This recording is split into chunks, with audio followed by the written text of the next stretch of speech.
My mom told me not to talk to strangers on the internet, but I'm glad I didn't. Listen, we are the certified Nunas, your sisters in the love of Asian entertainment. I'm Natalia. And I'm Sky. It's just us. It's just the youngins today. Macne line. I actually was running errands today in a shirt that says Macne because I'm also the youngest in my family, so it's become like a bit of a joke.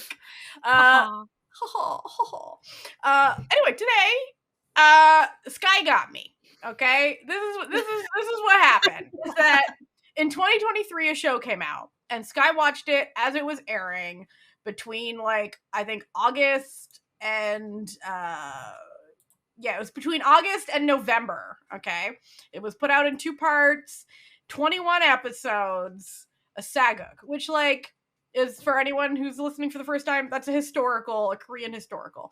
And Sky, you don't watch like an extensive amount of historicals. No, not really. Some. Yeah. I usually go lighter side. Mm-hmm. This might be my first tragic saga. No, going in, it's probably serious tragic one. Yeah. And Sky loved it. Like obsessively loved it. And so for the next year and a bit, year and several months, she's been like, oh, Natalia, you're gonna love My Dearest. You should watch My Dearest. You should watch Natalia, you're looking for a drama to watch. You start My Dearest. And the thing is, I wanted to watch it. But like a lot of times you were not in the right vibe. Yeah, I was not. And I would not bring it up then. I would not. And then a lot of times, like my brain is dumb, right? So like when I want to do something, my brain's like, "How about instead of doing that, you do this other dumb thing? How about instead of watching this good show you want to watch, you watch 12 vertical dramas?" And I'm just like, "God damn it!" Like that. But anyway, it was turned out because of. Amanda has a course that on our recording nights, and Jessie has a big work thing. There's been a couple episodes, a few weeks, a few more coming, that it's just the two of us. And so when we were planning out what we wanted to do this month, I was like, you know what, Sky? Let's finally do it. Now, in my defense, it's because I knew Natalia would really enjoy it. So that is why I kept bringing it up. Mm-hmm. And I also knew, like I said, when she was like down in the dumps or something, I was not like, hey, watch My Dearest. Like I wasn't, if she was watching fluffy stuff, I wasn't like, hey, you need to go be sad. Scott isn't a sadist. She's not a sadist. She wouldn't do that. But like, she was correct. I did love the show. But it was so funny because I suggested we made our plans probably about a month ago. I would say it was when we set out like all of March's episodes. And Sky was like, are you sure you're going to have enough time to watch it? And I was like, Sky, you've just activated the challenge part of me. And I did. I watched every single episode. And I will say they're a little bit longer episodes. Yeah, they're longer. They're like the hour 10, hour 15 type. Yeah. So just know that you're kind of going for short movie each episode. And it is a longer show. It is 21 episodes long. And this is like my before we get into the spoilers, just we can sell it first. We can talk about it. You know what? Before we get into spoilers, I just want to say, if you're feeling bad, don't start the show, because it's the sort of show, and I promise you it's good when I say this, that every time something good happens, no, it didn't. Okay? Like, it immediately bad happens after it. So, like, just keep in mind. And also, like, if you pressed play on this thinking light Seguk, and you watch the first 2 episodes and you're still thinking light Seguk, you gotta put those thoughts to bed. Like that is not eventually what you get. So eventually you honestly follow the 2 main characters through meeting in their little village, and then war erupting. That is declared. Yeah. And so, and you don't see just how it affects these 2 main characters, you see how it affects everybody around them, their entire village, the secondary characters, the third level characters, all these things. So all the way up to it's royalty. Not a good time. Yeah. Yes. So, and you do have political machinations. I envoys. will say, ooh, envoys. Lots of envoys. I will say, I want the screen time that like the royalty gets is a little less than what some Saegooks give, because it's not like the king or the crown prince are the main characters. Yeah. However, do we still spend time with that? Yes, because we're trying to get context for like why things are happening. So yeah. Same thing with, you actually are in the spaces of kind of the quote unquote the invaders, or like, so you see the quote unquote baddies doing their thing. The Mongolians do be coming, okay? Like, that's the Khan is like the big villain of most of this.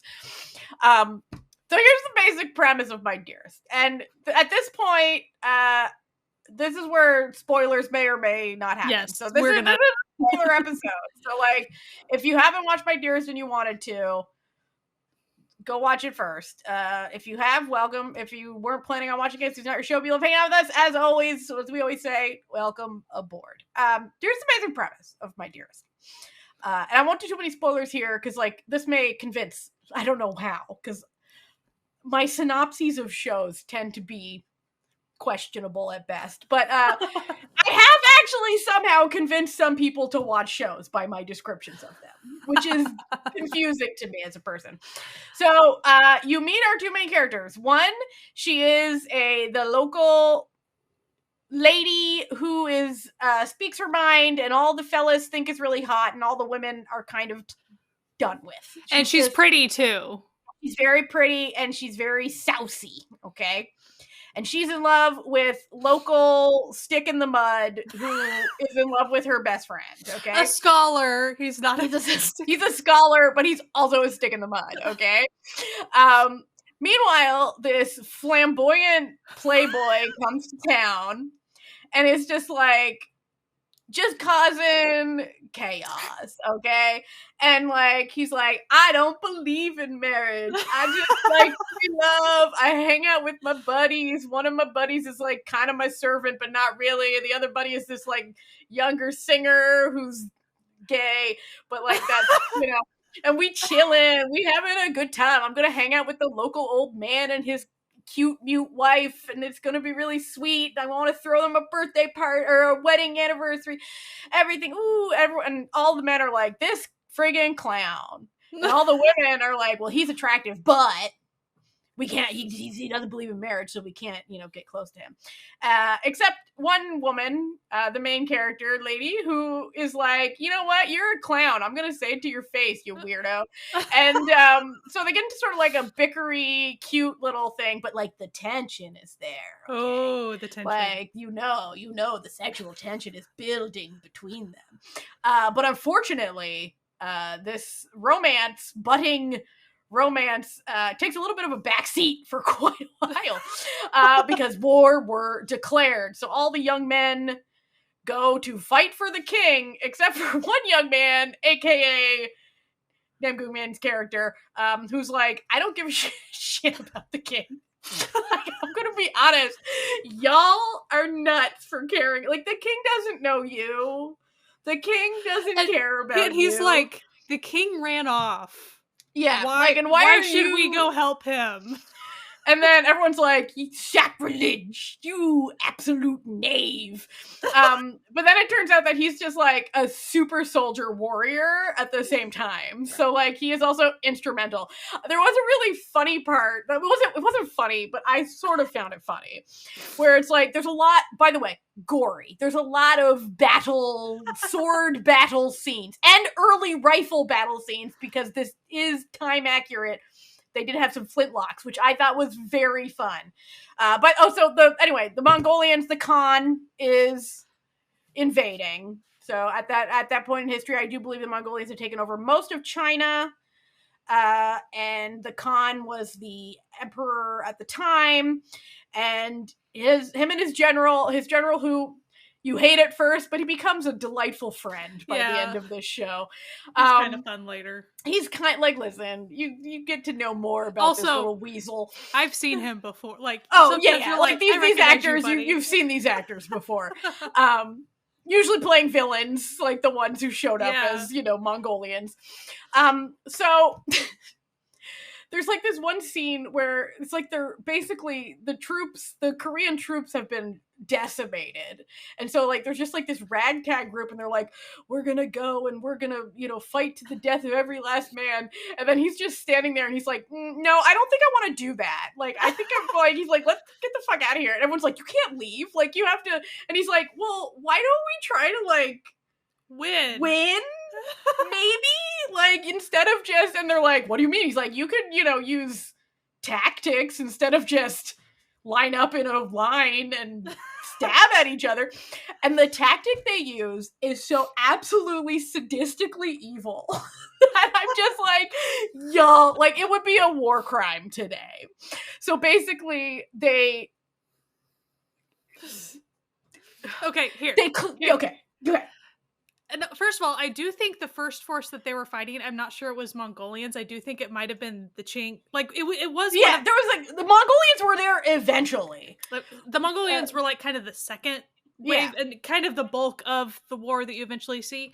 But the first forces that they were going up against, which, like, made the king flee in the first place, very confusing. But you eventually figure out Nam Gungmin's character has a history with, like, knowing all this stuff. So he knows that these forces, they like to burn their fallen soldiers because they don't like leaving the bodies behind. Like, that's a whole, like, cultural thing that he knows about. And so he's like, hey, because they're burning bodies. So if we go hide in a pile of bodies. In a pile of bodies, they will not suspect it if we emerge from the pile of their own dead. But here's what I want all watchers to know about the main director of this show.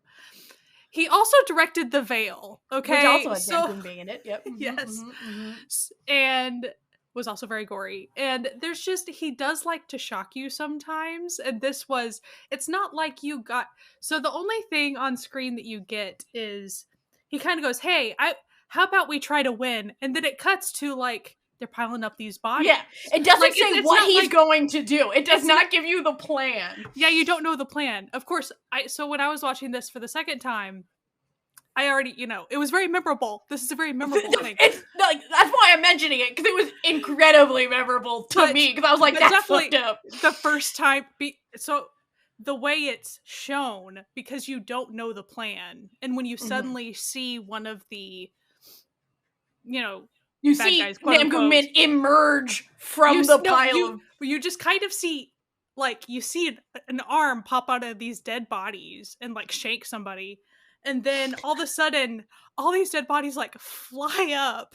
Yeah, and then all these guys, like, start going after everybody. It's psychotic. It's psychotic. Yes. Trigger warnings for gore. Sure. A lot of gore. A lot. But it's like old-timey gore, okay? Like, so if you can handle, it's not splattering the camera, but it is splattering the actors. Like, it is on, like, faces, it stays on faces, it stays on clothing. Feels very realistic that way. A lot of wounds, open wound situation. So meanwhile, the ladies back he told them, get the fuck out of town. If you see, like, smoke on the horizon, get going. So these ladies, basically her best friend, and their pregnant friend, and their servant. Well, pregnant servant, I Pregnant think. servant, and then non-pregnant servant take off, okay? And literally are being hunted by, these invaders who want to take them captive to be, slaves and bed warmers, as it were. They do, like, a real Quiet Place style birth situation where they give birth on the run. Like, it's crazy, okay? They stab one guy to death. Like, it's wild. The birth scene, I found the birth scene kind of comical. Because they're, the like, best hiding. friend... Well, so, it is very tense and stuff, but, like, the best friend is trying to help, and she's so kind-hearted. Like, she's such a sweet character. Yeah. So she's right there, and she's trying to help, but she faints at the sight of blood. So she is just, and then she'll She's wake gone. up, and then she faints again, and it's pretty funny. Let's just say the ladies do not have a good time this entire show. Oh, okay, man. No one has a good time. Nobody has a good time this entire show. Except maybe the Khan for a little while. For a little while, the Khan's having a good time. Yeah. But other than that, not really. So the war, they lose the war badly. A lot of people, they almost die a bunch of times. And then he goes undercover with the Khan's army. Listen, for like him and his singer friend, because they both speak Mongolian. Yeah. Mm-hmm. They go undercover. Yeah, you're right. Yeah. They go undercover as like captured porters for the army. And the general's like, I don't trust you dudes. You dudes are suspicious. I think you're lying to me. And they are both of those things, but he cannot prove it. And they like ingratiate themselves with the Khan. So the Khan wins. He shows up. They defeat everything. Like a lot of war related things happen. War plot related situation goes down. The girls end up saving the crown prince's son at one point on Jeju. So, it was a baby, a little baby. So that like gets them in sort of like, on the good graces of the royal family briefly, which does come back in part 2. A lot of stuff happens, and then the war is over, but Korea has lost. Joseon has lost, and are now a vassal state of the Mongol Empire. But I think it was called the Qing at this time. Anyway, and so the crown prince then becomes a hostage and sent to China, essentially. And Nam Goong-min gets to go with him as a translator because he's still kicking around right next to royalty at all times, where he starts an underground situation, sort of mercantile situation, where he then uses the money to buy Korean slaves. He has like a back deal with the general. Him and the general have a budding friendship at this point. They hate each other, but the general hates him. I think he doesn't give a shit about the general. Like, he's just like, you're a means to an end. I don't actually feel any which way about you at all. And he stays in China because when he goes back, he finds out that the love of his life, this woman, the main female character, Gil Che, has been engaged to marry this other dude. The scrub of the show, okay, who was like a military officer who, in her defense, he does not seem like a scrub for a very long time. No, okay, but he definitely is a scrub. She's like started a whole business like making knives and jewelry for women and stuff, and she's got because she's had to, like, it's out of necessity to survive. Yeah, but then she gets kidnapped literally kidnapped off the streets, illegally captured during peacetime, during a ceasefire situation, and gets basically turned into a slave and has a terrible time. And at one, so her best friend is now married to old Stick in the Mud, who did survive, almost died several times, but somehow has made it through.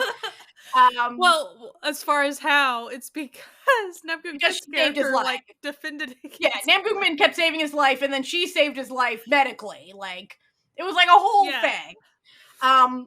And so the best friend's like, you have to go save her. Like, you have to go find her and save her. And he's like, okay, wife, I love you, so I'm gonna go find her and save her. He fails, so then the husband goes. And this is where the husband fucking loses me. Okay? Well, the husband then, I will say, the husband probably also already lost you. It's just that you probably don't. Essentially, he forced the marriage just a little bit at the end. It was not a good look. Like, there was some she did not want to marry him that much. She didn't actually want to marry him at all. And they, essentially, like, her dad has dementia type PTSD stuff. He needed someone to take care of. Yeah. And, like, he pretty much threatened to do something bad to the dad. And it was like... It was a whole bullshit. Yeah, it was a whole really awful thing. Like, so anyway, he gets the chance to save her, but then finds out that she was, taken advantage of, shall we say, because I think if we use harsher language, sometimes censors get on us, and refuses to save her. So then Namgung-min has to. So lovely, and he's wonderful. Then he gets caught up with a Mongolian princess. Namgung-min. Yeah, I don't know what's his character name. The character is Jang-hyun. Then he gets caught up with this like feisty Mongolian princess who really wants. She's so cool though. Sometimes she's very evil and very cool in like a villainy sort of way. You know what I mean? Like. Yeah. She's bad, but like she owns that she's bad, she's a baddie. But he is like, sorry, I'm saving myself for one woman only now. I've given up my playboy ways. And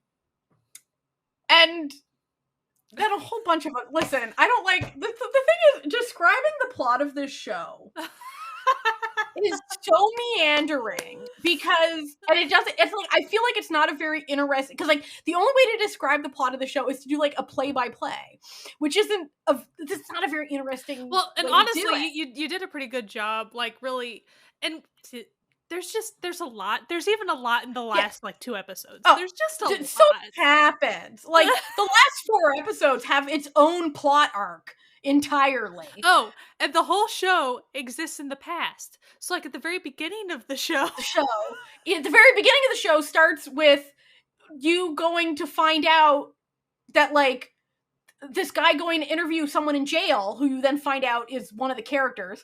You only find that out in the last episode of the show that he's one of these characters. It's a real callback that like he's just describing what happened in the past. And as far as why, there's really no big payoff for like why we had to set this all in the past, but we set it all in the past. We set it all in the past. I guess the only thing that they tried to prove about that is at the very beginning, it's very much like whoever sent this guy to interview, it was very, I found this story. Mm-hmm. And this story should not exist. It is not on the history books. Like, it is not on the official, like, royal records. Is it bullshit or not? I need you to find out. Like, this person that supposedly did all these kind of borderline treacherous things, but, like, kind of maybe good. Like, we gotta find out what the deal is. What's the deal? This person, but also, then I'm going to burn these papers. Like, that's very much what that is. Like, the thing is, like, the show is very complicated to describe, but it's not complicated when you're watching it. Like, it's very easy to follow when you're watching it. Even, like, the court machination stuff, it's set up in such a way that you very easily can, like even if you're not very familiar, like, if you're not as familiar, like, I think I'm, at this point, having watched so many, I'm passingly familiar with, like, all the different players. The court stuff, I appreciated how it's not like we didn't really need to know left minister this, right minister that. It wasn't one of those. It's very king, crown prince family. Like that's really king, crown prince, Khan, general, princess. And then it's just like there's a few dudes on the side and they tell you very clearly like what they're associated with and what their, angles are. And it's just like it's very interesting because like it's not really the stuff that happens with the king. It's only relevant because of how it affects the non-royalty people. Yes. Though I do give a shout out, the actor and actress who played the crown prince and princess were fantastic. Let me pull their names up here. It's funny looking at them in. I know it's hard to clothing. Yeah, okay, so Kim Moo-jun was the crown prince. He was fantastic. And who was the princess? I feel like it was Park Jung-yeon. Yes, maybe. Anyway, they were absolutely fantastic in their roles. What I did sort of love about it is, she saves this baby pretty early on in the show, and then you never really like. The kid only comes up like one other time. Park Jung-yeon, she played Jong. She was the. Oh, it's Jong. Yes. Okay. Who's the servant that was in everything? Yes. Sorry. Who is the? It's funny that. Anyway, MDL is not helping us out. Is it? Do you think it's Hog? Oh, I got her. Jeon Hee-won, I believe. Maybe. Okay. Listen. They don't look anything like the character. We're looking on MDL, which does not help the situation. Asian Wiki? Yeah, that's where I'm going. I'm going My Dearest Asian Wiki. Because some of these people do look drastically different in their get-ups. Yes, it was Jeon Hee-won is the crown princess. She was so good. She was good. She was so good. I do have a much stronger presence in part 2 than in part 1. I'm going to be real. I do want to say acting across the board. Wild. Amazing. Like wild. Everyone was convincing. The extras were convincing. Oh, the costuming was great. Everything was appropriately like aged and muddy and gross. Like it all worked. This was the perfect role, like character for Nam Goong-min to play, mostly because his character was like a bit of a wily sort of like fox type character. And as I was telling Sky earlier today, and my husband a couple days ago when I was watching it, I was like, I like when Nam Goong-min smiles because he always looks like he's about to do some mischief. His smile is a mischievous smile, and that worked out really well for this character because every time he did smile in this, he was about to do some mischief. So it really, and he also, when he doesn't smile, looks really tired. And so like every time his character wasn't smiling, he either has the tired or sad eyes. Yes. He sells that. Listen, and he was so tired in this show. He spent most of the show just being so tired. Just so tired. So he was delightful. Anunjin, so good. I think like as a character, she had the most like character change and growth and arc in the show because like her character in episode 1 and her character in episode 21 are not the same person. Oh no. They're wild because like she was such a free-spirited, lovely, just, nothing bad could ever happen sort of character, and then by the end she's like, I've been broken by the ravages of war, and instead of letting that break me, I am going to instead just be nice to people and take care of these orphan children. Mm-hmm. She adopts like 10 orphan children. It's very cute. So it's like but I also got to give a shout out to Lee Hak-ju, who played old Stick in the Mud, known as Yeonjun, because it did bring up, and Sky and I were talking about this, something that I found the most interesting as what I thought the overall moral of the show was. And it's really interesting because, for anyone who doesn't know, I almost finished a master's degree, and I quit while I was writing my thesis. I had a mental breakdown and quit and never went back. My mom cries over this often. But the main thesis of this show was what I was actually sort of writing my thesis on. And his character sort of really demonstrates that a rigid adherence to a moral code without any thought of its ethical implications is a bad idea. And so everything that happens in this show, like all of the terrible things that happen to these women that get mistreated when they return, all of these sort of these captives that should be allowed to go home, but because of, like rules and regulations are sort of stuck in a weird limbo. It's because everyone's adhering to these strict moral codes that have no actual, like, enforceable basis when you actually talk to real people in real situations. And the Lee Hak-ju's character, old Stick in the Mud, as I'm calling him, was like, I believe in Confucianism. Like, he's like, you know, women have to obey their husbands and children have to obey their fathers, and you know, we have to obey the king, and the king takes care of the nation. But none of that is actually happening. And essentially the king is the nation. Like, the king is the nation. And so he's doing everything and basically ruining his life and the lives of everyone around him by having absolutely no flexibility, because the ethics of dealing with an individual person don't actually reflect anything like that. This moral code is not helpful. So throughout the show, you pretty much have that character versus the main guy, Nam Goong-min's character, who is very, not only is he more situational when it comes to ethics, but he's very driven by just people. He will tell you that he does not care about nobility, king, and he genuinely doesn't, and he believes it. He genuinely does not. He's loyal to people, not ideas. He has background context for why that is. It's not simply like, oh, it's just a philosophical thought that he had. No, he's been through stuff in the past. That's what his childhood led him to be this person. Yeah. So it's not like these two characters sit down and like have these philosophical discussions all that often. They kind of do. He does go call out stick in the mud a handful of times. Usually it is in context of romantic relationships and, hey, stop bringing her along. That's kind of a jerk move, dude. Like, stop doing that. Thank you. And the other guy's always like, I don't know what you're talking about. It's like, you know what you're doing. Okay, Jackal. Like, yes, you do.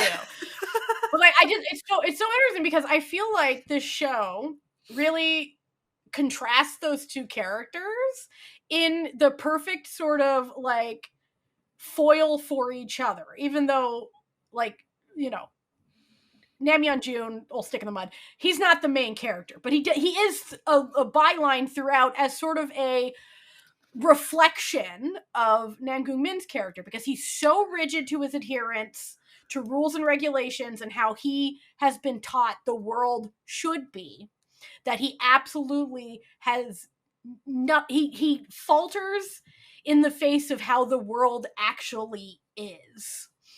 Well, and I really love Lee Da-in's character, and the character's name is Kyung-eun-ae, and she's this super sweet best friend character who ends up marrying the stick in the mud character that we're discussing. But the reason I'm bringing her up is she's kind of Gil-chae's foil, so the main gal's foil a little bit, but not in a way that she's intentionally doing that. She is kind of the nice girl. Like, she is, but not meaning to be a nice girl. She just is. Like, she genuinely is nice. Genuinely a nice girl. She is kind. But like, but because she does follow the strictures of, well, my husband tells me to do this, therefore, like, but you see, you slowly see that it's not like she has these huge realizations or anything, but you see how she realizes that this is things are not quite working. But like Gil-chae, who, and here's the two main characters, they're both you can consider these two selfish people, but like Gil-chae, she's a survivor. Like, that's and that's essentially why the two main characters are drawn to each other. Like, that's really what it comes down to. And even before the war starts, he recognizes it in her. Like, you got that sauce. Like, you have the stuff. They recognize the fact that the both of them don't adhere to the like mores of the day, because she's out here flirting with fellas because she wants to. There's really no reason. She just wants to. She never does anything improper, but like, she's just open. She says whatever she wants. She just, if something annoys her, she will just tell you that it annoys her. And that's like not done, right? And she tells this guy to his face that he's like, you're a buffoon, and that's not done. Like, you don't talk back to men. She talks back to men. And meanwhile, he's clearly very learned, he's wealthy, and he's successful, but he doesn't adhere to any of the social norms that are expected of him, because as you find out through finding out his childhood history, all that ever did was bring him and the people he loved utter misery. And so he said, no, I'm not gonna do it. I'm not gonna do it. And I'm not going to be who my father was, he comes back big time in part 2 as, you know, a very rigidly thinking Confucianist theologian. Mm-hmm. And he's like, I don't care about people's station in life. I don't care about, you know, the expected dichotomy of like, you know, rich versus poor, noble versus commoner, you know, royalty versus he and honestly, even the gender thing. So like mm-hmm. there's times, and that's not that it's not a huge deal in the show, but there are times that he's talking to Gilche and he's like, no, you can do this. Like, I trust you are capable of going and doing the thing. Whereas society at large was not telling women at the time that they could do you are stuff incapable like of you are not, it's not that you're incapable, it's that you are not permitted to do these things.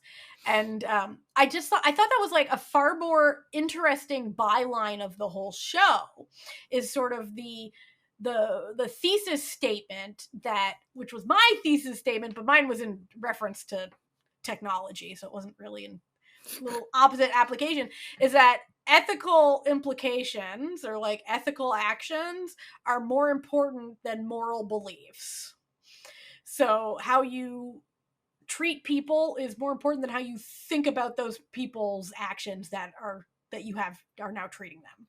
And so that's his character in a nutshell, is that he cares about people's well-being and helping people. And what's kind of interesting about his character is his character changes a little bit, because of course he starts off, you know, I'm not going to get married, and then he falls head over heels, and then that's that. But really, aside from that, he is who he is. His character doesn't really change, other than the scars of war. But again, he's been through a lot of this before, so this is not new for him. It's not like he's getting new PTSD. He's had it. So like he's got that existence spicy brain. You don't need new spicy brain. Yeah. Whereas Gilche, she's going through a huge transformation on a variety of levels, actually. And I do want to mention netizens, Korean netizens specifically. I don't know about international netizens. I don't know. But at I'm the sure time, there was some nonsense when this was airing, they called it her acting. They said her acting the first handful of episodes was just awful and horrific. It wasn't. It's not. It's her character that they did not like, and the character knows she's pretty and she owns it, and she flirts with dudes and she's having a good time. That's literally all she's doing. Oh, shocking. But then like again, a woman just doing silly teen girl things and suddenly everyone hates it. Shocking. Yes, never seen that before. She's kind of naive. She's essentially the princess of the village. She's supposed to be like 16 years old when this starts. Like, I feel like people need to contextualize this as like, when this show begins, this is a teenage girl. Who knows nothing outside of her little village. Outside of this small village that she grew up in. Like, listen, where all the dudes do like her. So, like, okay. Let's be honest, though. People are always really mean to women, no matter what. So, first of all, I want to say the actress does an amazing job. Secondly, I'm not understanding the hate to the character. I truly do not understand the hate to the character. It's because she's a woman. They also are trying to show a huge developmental arc. For like, again, a lot of reasons, not just the war thing, but like getting out of her village, just being exposed to like becoming an adult guy. Yeah, like you very quickly realize she gets put into a lot of situations, morality, like quote unquote morality wise, where she's having to do some questionable things. Yeah, but like, it is the right thing to do in the situation to survive. Like that is what it's like. She goes from being a sheltered rich girl to being on the run during a war, to murdering a dude in self-defense, to almost being killed several times, to rescuing a baby, to having to watch a bunch of people be slaughtered right in front of her. She then gets put into abject poverty for a long time. She then, thinks that the love of her life is dead, so she agrees to marry some guy she doesn't really like that much, but just seems okay, whatever, because that's what you do, because that's the time. She then gets kidnapped, gets sexually assaulted, gets, put through horrible slavery conditions, learns a new language. She's having some fun, she's getting a little education at the same time, to like helping a bunch. The arc is wild, okay? And I felt like it did a very good job showing her change along every stage of that process to where she ends up at the end. And it's just like, people need to give shows time to develop. You gotta let her cook. Like, yeah, that's the whole point of you can't just jump right in and be like, well, I don't like 16-year-olds. Guess what? I don't like many 16-year-olds either. But guess what? 16-year-olds become adults. The main thing they would say is, oh, her character's so discordant with like where the show's going to go. It's like that's the point. Like, that's so that you can need to develop. Like, that's what we're doing. That's kind of the character point, is but that also, it shows how much these horrible situations change a person. Also, if you would be okay if that happening with like a dude character, though, with a dude character being cocky and knowing that he's hot, you have to let the girl be able to do the same thing. You have to allow that. Listen, like, you can't all just enjoy your shower scenes and never think critically about it. You gotta also think, hey, wait a second. Women can know they're hot too. And what I love about the two main characters is they're both kind of brats in their own little way. To each other. They're cocky in their own little way, and they're definitely brats to each other. But delightfully so. Yes, they're so fun. Like, they're so lovely. And as far as the push and pull of the relationship, oh my gosh. Like, you have to be okay with that. If you don't like push-pull, do not pass go. Like, it's not gonna be. You have to be okay with that for this couple. Like, you have to really be okay with the push-pull, and you have to be okay with them not telling what their actual feelings are, and a lot of miscommunication. And the whole time I was like, oh, you little idiots. Like, as far as like relationship feelings wise, that's what I kept feeling. Like, you guys, you need to sit down and talk. Guys. And then he would go rush off and go do something else. I'd be like, and then war were declared, and he'd like disappear for another 5 years or so. I do gotta say, we gotta call out another actor, Kim Yoon-woo, who played his little singer buddy Rang-eum. This guy is only 24 years old. Oh my gosh. He was born in 2000. I'm feeling ancient. He killed it. He was so good as sort of, he's like his longtime companion. Nam Gun-min's character saved his life from slavery, from being beaten to death, and then basically adopted him. As a child. And basically adopted him as like his little buddy. But he is definitely like, listen, the show gave us a little gay subplot of him being in love with Nam Gun-min, like, understandable. Okay, like, just listen. Sky and I, we get it, right? If Gilche wasn't there, I know where I would be focusing. Yeah, like if this was just like a sword and slash 'em war pick, I'd be like, okay, we see what's happening. He was so good in this show. Oh man, he did such a good job for being so, like, this was in 2020. He would have been 22, I guess, in this, and like very, very good. I will say they didn't do okay. So the show does take place over a long period of time, like many years.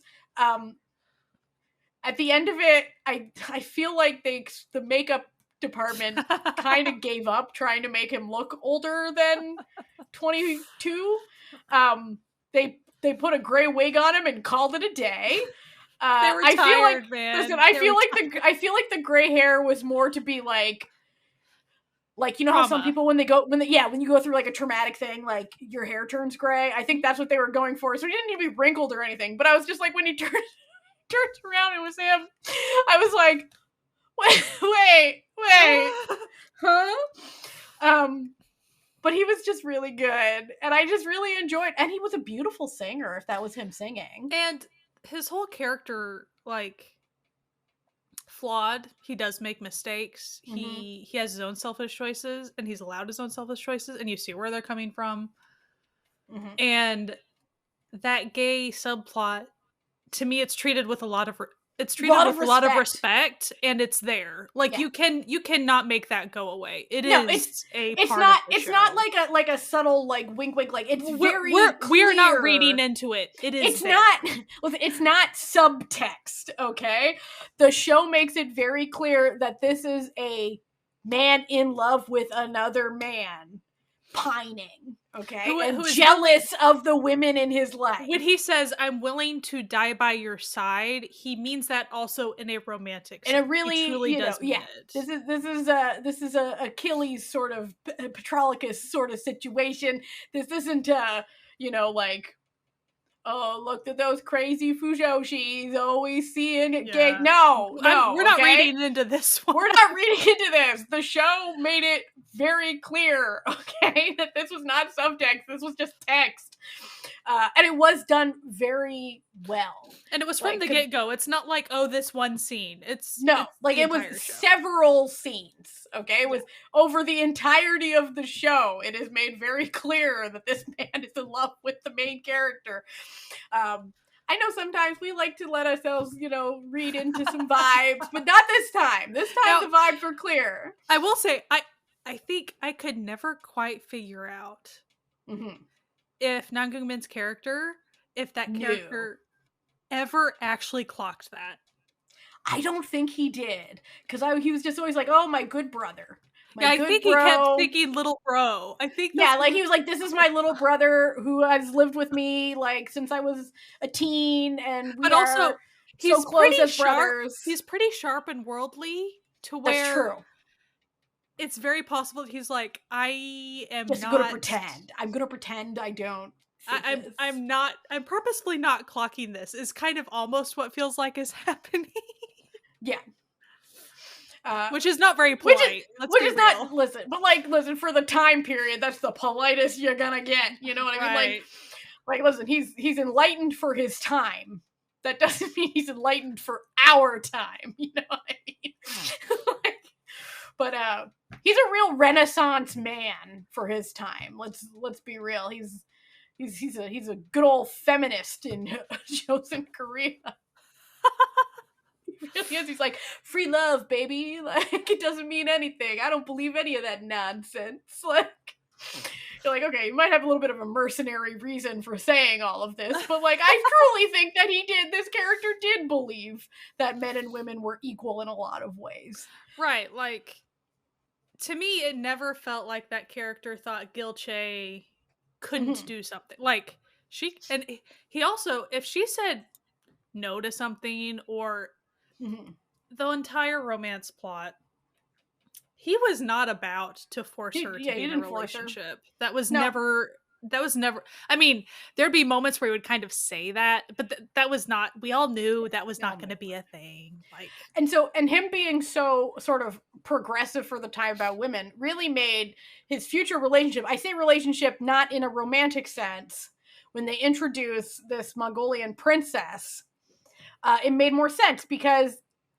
and why she would have fallen in love with him, because he treated her as an equal, because he considered her an equal, because she was good at fighting, she was smart, and she was as vicious as, anyone. Very vicious. Met her as she was cross-dressing, which, like, bonus, we get cross-dressing. We love a good cross-dress.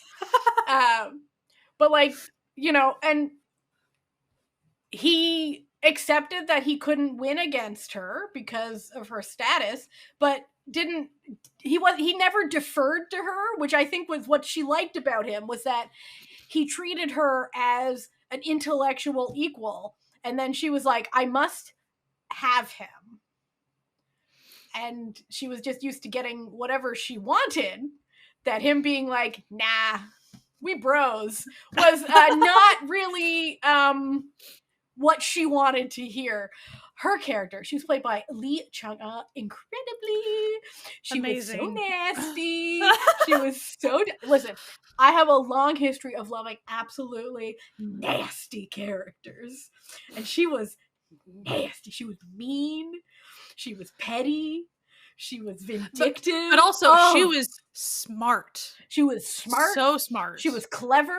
She was also a survivor, but from like another like a different angle direction, like a different direction. She was great. She was great. Like the performances in this show were so good. Like it's actually wild to think about because like the acting in it was fantastic. The cinematography was stunning. The writing was really good. But like the one thing to take away from this show, besides the, you know, don't adhere to strict moral codes that don't actually help people having trouble, is don't ever believe anything good is going to happen in this show. Because anytime anything good happens in this show, no, it didn't. It immediately becomes bad. Anytime there's a win, it's a fail. Okay? So I will admit, I do think that this show benefits from being watched in bits rather than binged. Like, so how was it binging? Was it pretty brutal? So the way I watched it, I watched it over 2 weeks. And I watched it in 4-episode chunks. Okay. And then so I watched it up until episode 15 in like there was like, you know, 4 to 5 episode chunks. So I watched it over like a couple days. Mm-hmm. And then after that I watched 2 episodes until I was done. Okay. And it was a lot. Okay? It was I'm sure. It was a lot. It was a lot. Like, so I would actually recommend spacing this one out. Yeah. And even the way it aired, by the way. So part 1, which if you're on Cocoa trying to watch this, it's all just one. It's all just, there's not part 1 and part 2. It is just, all, here's My Dearest. Yeah. But the first 10 episodes were part 1. Okay. Mm-hmm. And then there was like a month where there were no episodes, and then we hit part 2, which, by the way, on MDL it is listed as 2 different parts if you're wanting to clock both of those. But I thought the breathing room in between the 2 was kind of good. Like, I really do think binging, like, I think binging it would be pretty brutal, especially the second half.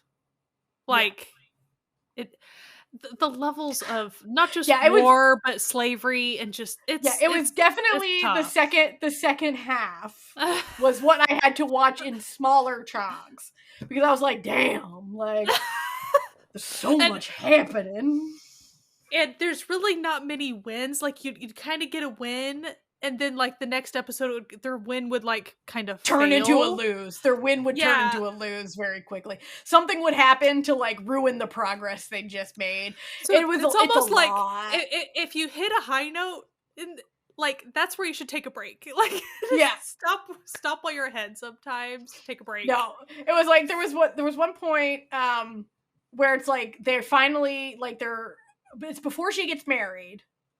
And they're like running away, and then I was like, "Oh, this is interesting." And then I saw like the preview for the next episode, and I was like, "Okay, it's enough for me tonight." To click the home button, get out of Cocoa. Let's go watch Let's go watch some Pilatro videos. I can't do this right now. No. Yeah, because like sometimes like the previews, I'd be like, "Okay, that's enough for me. That's enough for me tonight. I'm not doing this. I'm gonna let it vibe for the evening." But and I will say, excellent show. You know, if the world as it is currently, if you cannot watch a really intense, it is a dark show. It is a very dark show. Very sad, tragic show. If you cannot interact with that in a way that's like safe, do not touch it right now. Go watch something silly and cute. Okay, that is totally fine. Yes, it's a masterpiece. But like you don't have to interact. But a lot of masterpieces are depressing. Right. So, like in literature, film, television, a lot of them are really dire. Some people, this type of thing is cathartic because you are seeing characters grow, struggle, and exist in difficult times, and so like you are seeing perseverance. Like every single episode, they are persevering. So like it all depends on how much you're internalizing emotions of characters. If you're internalizing a little bit too much, might not be the thing for you. Like time to turn it off for the evening, you know?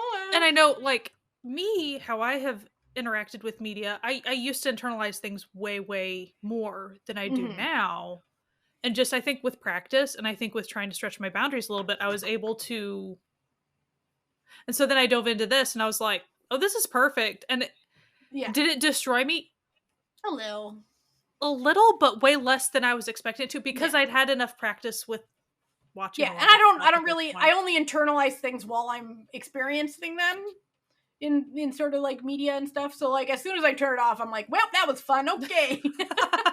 Well, I think as I said, like the longtime joke is the only show that's ever made me cry was Move to Heaven. And if you don't cry watching Move to Heaven, you don't got a soul. Okay. So like this one, I didn't cry during this show, but it was very heartfelt and sad and tragic. So like know that if you are a show crier, get your tissues ready. Get your hankies put in the dryer and fluffed. I will say, if you haven't interacted with a lot of historicals at all, it might be a tough watch just because, like, there is a lot going on. They do explain it, but even as we're explaining it, Natalia and I do not know the extreme history of all of these forces that have invaded Korea in the past. We are not well acquainted. There's been a lot. So, like, we have probably even surface misspoke. Knowledge. Like, we have a surface knowledge. Yeah. Like, so, like, but we are very used to, like, oh, court politics, the king and the crown prince. We know what's going on with that. But if it's the first time for you to interact with that, and then you're also having to deal with like all these invader forces, I would probably it might be kind of difficult. I would probably pick a more lighter saguk if you've never watched one, like maybe something like 100 Days My Prince, or something like Secret Royal Inspector and Joy, something like that. That would be a little bit easier to get you into the vibe. Rookie Historian. To me, even though it's light, like it does kind of toe the line into like, okay, we're talking court politics like a lot. Yeah, so, like all three of those, they do have a lot of court politics stuff in them, but they're also comedies. So it's like you still get, or maybe something like Moonlight, I think was one. I think that was the title of it, about the bootleggers making, Moonshine maybe. Had Hiyori in it. It's, there's ones that might be a little better. It was Moonshine. Moonshine was the title of it. There might be ones that are slightly better than this to be your first saguk, okay? Like if you've never watched one. But if you are familiar enough with the court politics situation, this is a really great one, and you're okay with tragic, horrible things happening to every single character. So, what I will say is, I think that we just talked about like the lighter saguks. I do want to mention Captivating the King. So I really enjoyed Captivating the King as well, which I watched after. I maybe even started Captivating the King I don't remember, but like. The whole reason I was even okay watching Captivating the King is I was on my saguk kick still from My Dearest. Like, that is what... So, Captivating the King is still dark and very political, but there's also a little bit of levity in it, too, to where I find it a bit more of a moderate. So, if you're wondering if you can hack it, I would say maybe try Captivating the King first. Like, if you're concerned about... kind of getting used to the idea of executions kind of hanging over your head. Stuff like that. Like, that's kind of... It's a little bit more intense. So... But Captivating the King still is not near as gory and slavery-focused as we're talking about in My Dearest. My Dearest is... And that's why I mentioned the fact that the director directed The Veil. And the reason I mentioned The Veil... And probably no one is... A lot of people have watched The Veil, and that's totally fine. Totally not a show for... most people. Everyone, yeah. It is also extremely gory. It's a spy show. Like, it's spies and in a lot of ways, this is too. There's a lot of time spent as a double agent spy situation. So, but I think this is an incredible show that a lot of people would really enjoy, but with those caveats. Well, and we probably should have, and maybe we'll write kind of content warnings, because we probably should have discussed them a little bit more like right at the beginning of the episode. But it's not just gore, and it's not just war. It is also, like we said, sexual assault is discussed a lot. Yeah. Suicide is discussed a lot.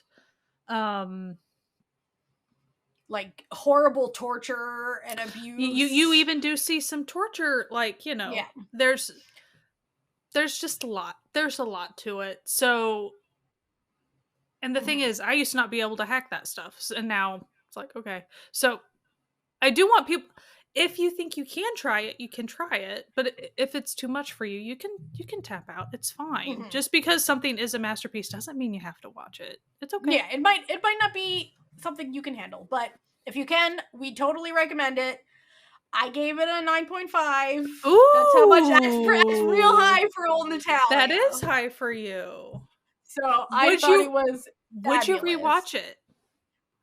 Give Not it enough right now. breathing space. Yeah. Like 5 years from now. 5 years from now, would you pick it up again? Absolutely, I would. Absolutely. It would probably be one that, like, I would be like, hey, Mom. How do you think your mom would like it? I think my mom would like it because she likes historical stuff quite a bit. And so, like, historical violence doesn't bother her the same way that modern violence bothers her. So I think she'd really enjoy, like, the You'd have to do it in chunks. Oh, no. We would have to do, like, one episode every other day. Yeah. Yeah. Like, because the reason I always bring that up is if you binged this within a couple of days, which would be hard. First of all, it's, again, long show. It's a long show. That's all you'd be doing. But. Yeah. I really do think it would kind of mess you up a little bit, just like because of the brutality of it. Yeah. Yeah. It's kind of like the first time I watched the last Lord of the Rings movie, and I was young and I was not prepared for that. Yeah. And that was a lot of it was a lot for you. Orc blood. That was a lot that I just wasn't really ready for. And so I just kind of felt slightly violated leaving the theater. I was like, we're dating ourselves right now. Yeah. We saw the original Lord of the Rings in the theater. Uh-oh. Yeah. Yeah, we're old. It's okay. It's okay. Now, I will say it's not as bad as that. But like, no. Kinda. Like, kinda. You like, do a lot of blood. do see spears going into people. Things happen. Like, it is not everything is hidden. It is shown. I do think it was funny.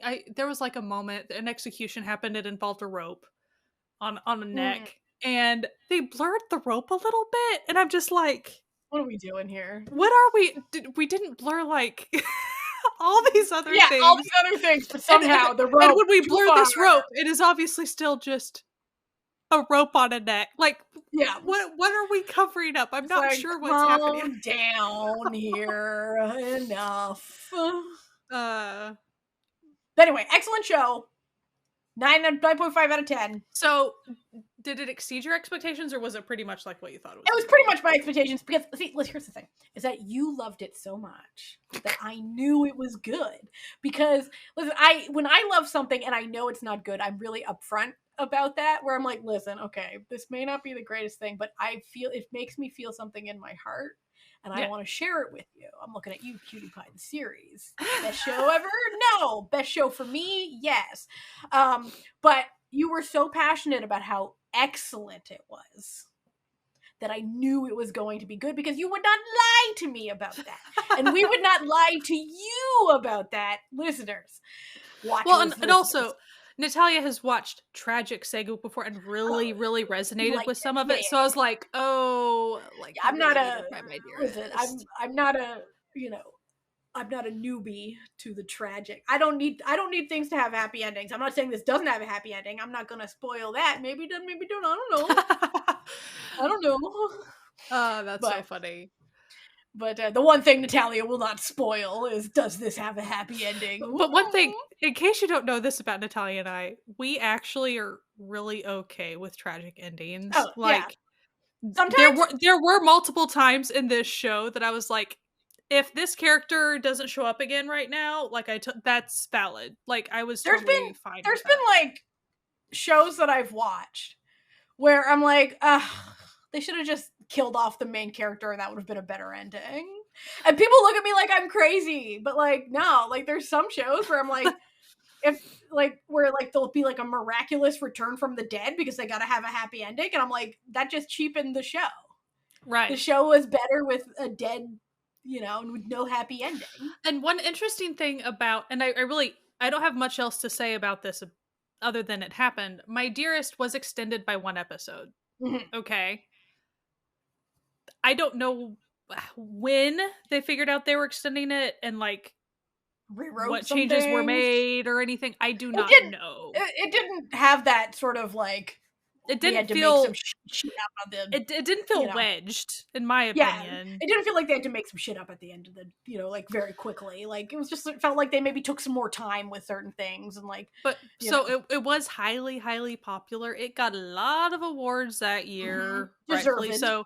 And it wasn't just the lead actor and actress. It was the director, the costumers, the music, the cinematography. They definitely got awards for that, and it was deserved. They swept a lot of awards. And one thing I haven't highlighted, I will talk about production a little bit.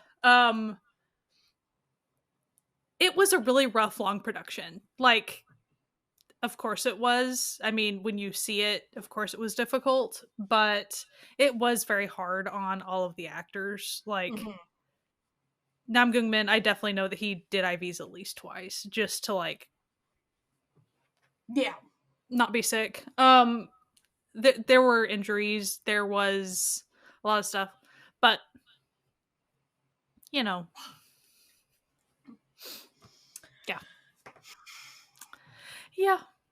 You should also go watch it so that their hard work isn't in vain. Yes. And also, if you are really into it, or if you've watched My Dearest and you really love it, and if you happen to not know this, which you probably do if you're like way, way into it, but there is a How Do You Play episode, which if you don't know what that is, it's a variety show, and all the cast, they go and they're a part of their cameos. They have little cameos. In case you were wondering why Haha was in a field, I knew about the cameos, but I was like, it's like, there you guys are. So it shows them like shooting and stuff, and I thought that was pretty darn fun. And the lead actress, she's actually recently on The Manager again too, but like she was on it for the My Dearest stuff, and so you saw behind the scenes with that too. And you saw the director guy is really sweet. He's there. Everyone always makes fun of how he says cut, and he gets really excited, and it's this whole thing. Passionate about his craft. So. Yeah, well, he's very positive. Like, he's a very positive director, and so I really enjoyed watching a lot of behind the scenes stuff because, despite it being a very difficult to shoot, often they were doing these winter scenes in the summer, so they're wearing all this like they're trying to not be dehydrated. They're sweating in these like huge outfits and stuff. So like they really do try to keep their spirits up. And the main actress gal, like she's a really bubbly type person, and so she always tried to like keep people, happy and stuff. So it was very sweet. Seems like they had a really good time and that they became pretty close because they kind of interact a little bit. But so and I'm gonna show off just a couple things. This is for the YouTube crowd. Yeah, YouTube crowd. Well, I'll at least narrate what it is. So I do have My Dearest merch because of course I do.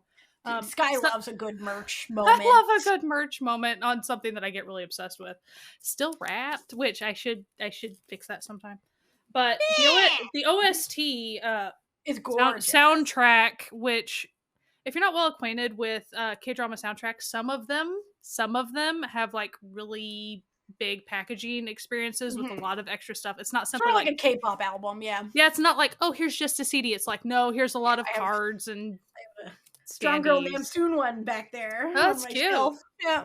So the cool thing about the OST for this is it looks like in a box, like an ornate wooden box with silver inlay decorations on it. So it looks old, even on the spine. It looks like that. So that's kind of cool. There was a photo book. And when I say photo book, you might be thinking like the Goblin photo book, which was still kind of sizable. This is a monster. This photo book is absolutely ginormous, and it's pretty much shot for shot of the show. Some of it's when I say it's very dark, like It makes you wonder, like, why they included certain. Why did you include this? Pictures? It's like black with one spot of light in the corner. And it's like, did we need a picture of him passing out? I'm not really sure. You know, they were being thorough. You know, extras. You know, there's a lot of stuff. I always love these things. I love the extras that they put in these things. Like, it makes like stuff that like Western things put out just look like trash. Oh yeah, and then shout out to this thing.